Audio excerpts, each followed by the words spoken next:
Kasrawad road पर सोमवार को शहर के ऐतिहासिक, सांस्कृतिक और धार्मिक धरोहर के प्रतीक 130वें श्री नवग्रह मेले का सोमवार को समारोह पूर्वक भूमि पूजन हुआ। यहां सांसद गजेंद्र पटेल, विधायक रवि जोशी सहित जनप्रतिनिधियों की मौजूदगी में मंत्रोच्चार के साथ भूमि पूजन हुआ। विधायक सहित सांसद ने कहा कि मेले को लेकर विरोध की बातें सामने भी आई थी, लेकिन यह मेला मनोरंजन के साथ आर्थिक मेला है। कई लोगों को रोजगार मिलता है। कोरोना के बाद लोग फिर से मेले की परंपरा बनी रहे और इसका स्वरूप भी बना रहे, इसे ध्यान में रखते हुए व्यवस्थाएं की जाएगी। सांसद ने दुकान आवंटन प्रक्रिया में पारदर्शिता के लिए ओपन लॉटरी या ऑनलाइन आवेदन एवं राशि जमा कराए जाने के निर्देश भी दिए। पहली दूसरी पढ़ता था, खरगोन के शिशु मंदिर में पढ़ता था, तो कई बार हमारे पिताजी के साथ हम मेले में आते थे। अब बच्चे रहते तो बच्चे का स्वरूप अलग रहता है और वो दृश्य आज भी याद है।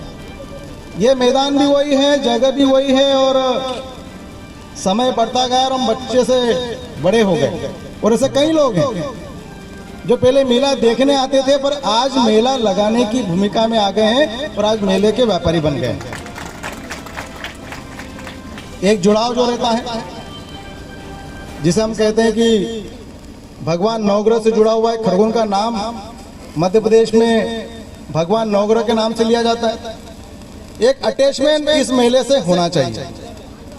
ये जरूर है कि यहाँ पर सबका मत होता है। अभी कुछ लोग हमारे मेला नहीं लगे, ये भी विषय भी आया। अलग अलग अपनी अपनी विचार हो सकते हैं कि मेला, क्योंकि एग्जाम भी चल रही है, बिल्कुल सही बात है। गर्मी का तापमान भी बढ़ रहा है, गर्मी भी लगेगी क्योंकि ये जब लगना था तब मौसम अनुकूल था, पर अब गर्मी का भी मौसम दिनों दिन बढ़ता जाएगा। और इसलिए मैं यहाँ पर नगर पालिका के सभी अधिकारियों को ये निर्देशित करता हूँ कि गर्मी के टेम्परेचर के हिसाब से व्यवस्था की जाए। सीएमओ ने कहा, मेला 10 मार्च से 10 अप्रैल तक लगाया जा रहा है। इसमें बिजली, पानी, स्वच्छता की व्यवस्था नगर पालिका कराएगी और दुकानों के आवंटन पहले आओ पहले पाओ की तर्ज पर होंगे। साल के बाद आज हम यहाँ सब बिना मास्क के दिख पा रहे हैं, तो ये सबके लिए मैं आप सबको पुनः बधाई देती हूँ। और 2 साल हम जो मेले का स्वरूप होता था, जितना भव्य नहीं हो पा रहा था कोरोना की वजह से, इस साल हम पूरी व्यवस्थाएं सुचारू रूप से चलाने की कोशिश करेंगे, जैसा कि पूर्व के वर्षों में होता आता रहा होगा। 130वें नवग्रह मेला के भूमि पूजन, जो कि 10 मार्च से लेकर 10 अप्रैल तक अभी अवधि तय की गई है। 1 माह के लिए हम इस मेले को लगाने जा रहे हैं। इस मेले की जो व्यवस्थाएं हैं वो नगर पालिका द्वारा की जाती हैं। आपको मैं उससे अवगत कराना चाहूंगी कि मेले में पर्याप्त लाइट की व्यवस्था, सफाई की व्यवस्था, पानी की व्यवस्था, मोबाइल टॉयलेट, एक हमारे पास स्थायी टॉयलेट यहाँ पे है। इन व्यवस्थाओं के साथ मैं एसपी महोदय से आग्रह करूंगी, कानून व्यवस्था जो मेले में सुचारू रूप से होना चाहिए उसका हमें वो सौभाग्य देंगे। दुकानों की आवंटन की प्रक्रिया जो होती है उसमें कुछ विसंगतियां रही हैं। मैं पूरी कोशिश करूंगी कि उन विसंगतियों को दूर करके हम इस वर्ष पहले आओ पहले पाओ के माध्यम से दुकानों का आवंटन करेंगे, जिसकी प्रक्रिया हम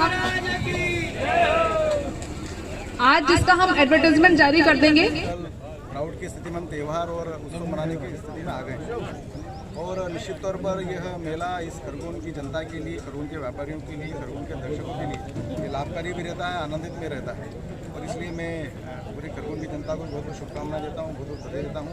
ये पूरा चलने वाला मेला, क्योंकि ये लगना था ऐसे दिसंबर में, परंतु कहीं कहीं कोरोना काल के कारण से और कहीं कहीं सब परिस्थितियाँ ऐसी बनी जिससे मेला 2 महीने लेट हुआ है। फिर भी परंपराओं का निर्वहन करते हुए मेला आयोजित किया जा रहा है। गर्मी का मौसम भी रहेगा और निश्चित तौर पर दोपहर में परेशानी रहेगी, पर ये इसका एक आनंद एक अलग है। और इसलिए मैं आपके माध्यम से अभी इसी अगले महीने मार्च में जनजातियों का भंगोरिया पर्व भी आ रहा है, जो भंगोरिया हाट के नाम से जाना जाता है। वो भी निश्चित तौर पर जनजाति का बहुत मुख्य त्यौहार है। इस अवसर पर भी, क्योंकि पिछले 2 सालों से ये भी त्यौहार जनजातियों का नहीं मनाया गया, इसलिए पूरे जनजातीय समुदाय का, पूरे हिंदू संस्कृति को भी बहुत बहुत शुभकामनाएं देता हूँ कि त्यौहार मनाया जाएगा। जिस प्रकार से पूरी जनता इस विषय को लेकर उत्साहित है, निश्चित तौर पर इसका लाभ जनता को मिलेगा, व्यापारी को मिलेगा। इस प्रकार से युद्ध चल रहा है, तो भगवान नवग्रह से क्या प्रार्थना की है? निश्चित तौर पर मैंने अभी खरगोन के नवग्रह मंदिर में दर्शन किए हैं। मैंने ईश्वर से प्रार्थना करी है कि जिस प्रकार से इस देश में कोरोना का संकट आया, दुनिया में आया और सभी ने मिलकर इस से बाहर भी आए हैं, इससे हम अब सुरक्षित भी हैं। निश्चित तौर पर युद्ध की स्थिति चल रही है, युद्ध विगत 5 दिन से सतत चल ही रहा है। उसमें हमारे देश के नागरिक भी हैं, कई छात्र भी हैं, और मैं विगत 3 दिनों से मेरे कई छात्रों से, उनके पालकों से बात भी कर रहा हूँ। और निश्चित तौर पर मैंने बाबा से प्रार्थना करी कि जिस प्रकार से देश के प्रधानमंत्री आदरणीय मोदी जी के नेतृत्व में हम देश विकासशील हो रहा है, देश बढ़ रहा है, उसी तरह से हमारे जो नागरिक हैं वहाँ सुरक्षित रहें। और जिस प्रकार से सरकार ने प्रयास 2 दिन से शुरू किया कि हमारे नागरिकों और छात्रों को सुरक्षित यहाँ पर देश में लाना है, तो मैंने बाबा से प्रार्थना करी कि जल्दी से ही हमारे सब छात्र और हमारे नागरिक हमारे देश लौटेंगे। ये सब समाधान किया जाए।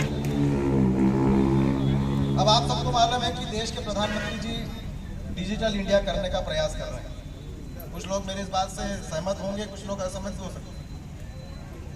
मैं ये चाहता हूँ कि अब आजकल हर युग मोबाइल पर हो गया, मोबाइल पर पूरी दुनिया समा गई। डिजिटल इंडिया करने का पूरा प्रयास हमारी सरकार भी कर रही है।